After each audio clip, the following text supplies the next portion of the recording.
حدیث کی راضی رسول الله صلی الله علیه وسلم فرمای اربعه یبغضهم الله، یو څلور قسمه کسان داسې دي چې الله ورسره بغض کوي، د الله ورسره د هغې نه نفرت دی. یو په هغه څلورو کسانو کې البیاع الحلاف، هغه سړی دی چې خپله سودا په قسم باندې خرڅوي او دروغه قسمونه خوري. د دې سړي نه د الله نفرت دی، د ده سره الله پاک بغض کوي چې خپله سودا په دروغو قسمونو قسم خور دی، په دروغه قسم باندې خپله سودا خرڅوي. په یو بل حدیث کې راځي رسول الله صلی الله علیه وسلم فرمایي ثلاثه لا یکلمهم الله یوم القیامه، یو درې کسان دي چې د قیامت په ورځ باندې به ورسره الله د سره خبرې ونه کړي. دارنګې ولا ینظر الیهم، نه به الله پاک دوی ته وګوري د قیامت په ورځ باندې د رحمت په نظر سره. ولا یزکیهم، او نه به الله پاک دوی پاک کړي د ګناهونو نه. او ولهم عذاب علیم، د دوی لپاره به دردناک عذابي.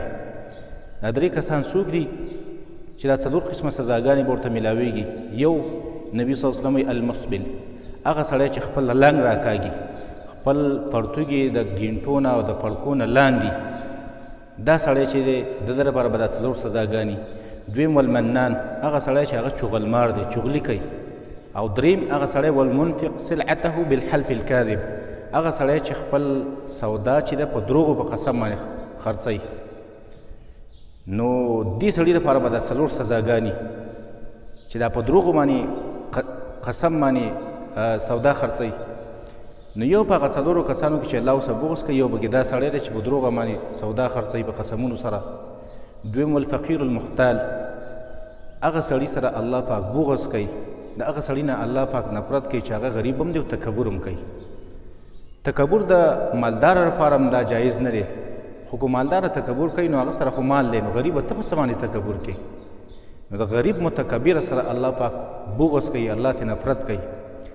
دریم والشیخ الزانی، بوډا زیناکار، یو سړی بوډا هم دی او زینا هم کوي. زینا اگر که د ځوانانو لپاره هم جایز نه ده، خو که ځوان زینا کوي نو یا د ځوان دی په ځوانۍ کې دی، نو بوډا ته څنګه زینا کوي؟ ته خو بوډا شوی.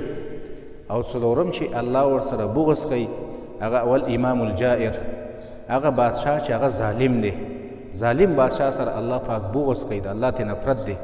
دا څلور قسمه کسان داسې دي چې الله ورسره بغض کوي. یو هغه سړی چې په قسم په درو قسمونو باندې خپلې سوداګانې خرڅوي. دویم چې هغه غریب دی او متکبره دی.